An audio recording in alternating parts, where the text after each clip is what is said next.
ಆತ್ಮೀಯ H16 news ಅರ್ಥಾತ್ ಹೇ ಸೀತಾರಾಮ್ಗೆ ಸ್ವಾಗತ. ನಾನು ನಿಮ್ಮವ MI ಅಥವಾ ಮಲ್ಲಪ್ಪ ಜೋತವರ. ಆದ್ಮೇಲೆ ಈಗಾಗಲೇ ನೀವೆಲ್ಲ ಸುದ್ದಿಗಳ ಮೂಲಕ ತಿಳ್ಕೊಂಡಿರ್ತೀರಿ, ಜಾರಕಿಹೊಳಿ ಬಣದವರು ಗೆದ್ದರು ಅನ್ನುವಂಥ ಮಾತನ್ನು. ವಿಶೇಷವಾಗಿ ಈ ಬಣ ಇವತ್ತು ಜಿಲ್ಲೆಯಲ್ಲಿ ತನ್ನದೇ ಅಂತ ಹೇಳಿದ್ರು ಸಾಧಿಸದ ಅನ್ನೋದು ಇದನ್ನು ಸ್ಪಷ್ಟ ಆಗ್ತಾಯಿದೆ. ಆದರೂ ಇನ್ನೂ ಒಂದು ಸ್ವಲ್ಪ ಅಧ್ಯಕ್ಷ ಉಪಾಧ್ಯಕ್ಷ ಆಗುವವರೆಗೆ ಒಂದಿಷ್ಟೇನೋ ಸಂಶಯಗಳಿದ್ದರೂ ಸಹ ನಮ್ಮ ಬಾಲಚಂದ್ರ ಜಾರಕಿಹೊಳಿ ಸ್ಪಷ್ಟವಾಗಿ ಹೇಳ್ತಾ ಇದ್ದಾರೆ. ಏನಪ್ಪ ಅಂತಂದ್ರೆ DCC ಬ್ಯಾಂಕಿಗೆ ನಮ್ಮವರೇ ಅಧ್ಯಕ್ಷರಾಗುತ್ತಾರೆ ಎಂದು ಲಕ್ಷ್ಮಣ್ ಸವದಿ ಹೇಳಿದ್ದಾರೆ.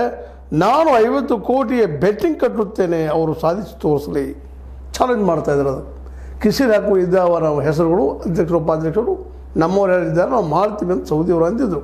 ಅದೇನು ಸುಳ್ಳಲ್ಲ, ಆದರೆ ಅದು ಮಾಡಿ ತೋರಿಸ್ಲಿ ಈಗ ಅಂತೇಳಿ. ಅಂದ್ರೆ ಅಷ್ಟು ಕಾನ್ಫಿಡೆನ್ಸ್ ಇವ್ರಿಗೆ.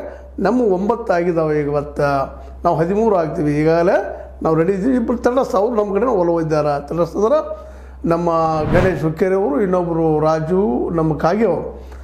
ಈ ದಿಶೆಯಲ್ಲಿ ನಾವು ಗೆದ್ದಿದ್ದೀವಿ, ನಾವು ನಮ್ಮವರನ್ನು ನಾವು ಅಧ್ಯಕ್ಷರು ಮಾಡ್ತೀವಿ, ಉಪಾಧ್ಯಕ್ಷರು ಮಾಡ್ತೀವಿ ಅನ್ನುವಂಥ ಮಾತನ್ನು ಹೇಳೋ ಜೊತೆಗೆ ಇದು ಒಂದು ರೀತಿಯಿಂದ ನಮ್ಮ ಕತ್ತಿ ಮತ್ತು ಅದೇ ಕಾಲಕ್ಕೆ ಸೌದಿಯವರ ಬಣಕ್ಕೆ ಚಾಲೆಂಜ್ ಮಾಡ್ತಾ ಇದ್ದಾರೆ. ಮತ್ತು ಒಂದು ಮಾತ್ರ ಸತ್ತಿಲ್ಲ, ಏನಪ್ಪ ಅಂತಂದರೆ ಸೌದಿ ಮತ್ತು ಕತ್ತಿಯವರು ಸೋಲಿಸುವಲ್ಲ, ಜಾರಕಿಹೊಳಿ ಸಹೋದರರು ಅವ್ರ ಕ್ಷೇತ್ರದಲ್ಲಿ ಯಶಸ್ವಿ ಆಗಲಿಲ್ಲ ಅನ್ನೋದು ಮಾತ್ರ ಸ್ಪಷ್ಟ ಆಗಿದೆ. ಹೀಗಾಗಿ ಅವರು ಇಬ್ಬರು ಇವತ್ತು ಈ ಒಂದು ಏನಪ್ಪ ಅಂತಂದ್ರೆ DCC ಬ್ಯಾಂಕ್ನಲ್ಲಿ ಎಂಟ್ರಿ ಹೊಡೆಯೋದ್ರಿಂದಾಗೆ ಒಂದು ರೀತಿ ಶಕ್ತಿಯ ಸಮತೋಲನ ಆಗ್ತದೆ ಅನ್ನುವಂಥ ಭಾಳಷ್ಟು ಮಾತುಗಳು. ಯಾಕಂದ್ರೆ ಇವತ್ತಿನವರೆಗೆ ನಾವು ಮಾತಾಡ್ತಾ ಇದ್ದೀವಿ, ಇಲ್ಲ ಜಾರಕಿಹೊಳಿ ಅವ್ರು ಬಂದರೆ ಹಾಳಾಗ್ತದೆ, ಕತ್ತಿಯವ್ರು ಬಂದರೆ ಹಾಳಾಗ್ತದೆ, ಉದ್ಧಾರ ಆಗ್ತದೆ, ಮತ್ತೇನೋ ಆಗ್ತದೆ ಅಂತೇಳಿ ಒಬ್ರ ಮೇಲೊಬ್ಬರು ಆರೋಪ ಪ್ರತ್ಯಾರೋಪ ಮಾಡ್ತಾರೆ.